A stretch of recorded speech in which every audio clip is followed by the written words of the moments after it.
എള്ളുള്ളേരി മാനിനങ്കേലേ അയ്യോ നല്ല പാട്ട്. ഉണ്ട് കയ്യാ മാനിനങ്കേലേ. ഈ പാട്ടിന് അർത്ഥമുണ്ട്, ആണോ? ഭയങ്കര അർത്ഥമല്ലേ? അർത്ഥം കേട്ടാ കരഞ്ഞു. എങ്ങനെയൊന്ന് പാടിയിട്ട്? അർത്ഥം എന്ന് പറഞ്ഞു കഴിഞ്ഞാൽ എള്ളുള്ളേരി മാനിനങ്കേലേ. ഈ എള്ളുള്ളേരി എന്ന് പറഞ്ഞ ഒരു സൈസ് മഞ്ഞ കായാണ്, അത് മാനിന് കൊടുക്കണ കായാണ്. എള്ളുള്ളേരി മാനിനങ്കേലേ വീരാച്ചിപ്പേട്ടെ ഡുണ്ട് കയ്യ മാനിനങ്കേലേ. ഈ പുല്ല് ഇവിടെ വന്നത് അതായത് വീരാച്ചിപ്പേട്ടയിലെ ഡുണ്ട് കയ്യ എന്ന് പറഞ്ഞ സ്ഥലത്താണ് ഈ സൈന് പറഞ്ഞ കാ ഉള്ളത്. വീരാച്ചിപ്പേട്ട അറിയാവോ? ഇല്ല. അത് തലശ്ശേരി ചെന്നാൽ എപ്പോഴും ബസ് കിട്ടും. അവിടെ അങ്ങോട്ട് ഞാൻ ഇനി പോകുമ്പോ കൊണ്ടുപോകാം കേട്ടാ.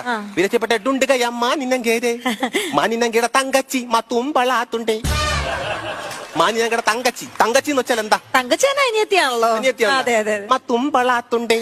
ഈ തുമ്പളാത്തുണ്ടേ മനസ്സിലായില്ല. തുമ്പളാത്തുണ്ടെങ്കിൽ പ്രത്യേകിച്ച് അർത്ഥമൊന്നുമില്ല. അല്ല, അതിന് അർത്ഥം വേണമല്ലോ. അത് എഴുതി വെച്ചാ ആവശ്യമില്ല ചോദിക്കാൻ. ചുമ്മാ അകല ബന്ധ ബാബുജി ഇകല ബന്ധ ബാബുജി എന്ന് വെച്ചാ എന്താ പാവെ കൊണ്ടാടും ഹേനിന്ത ഹെലിപ്പാടും.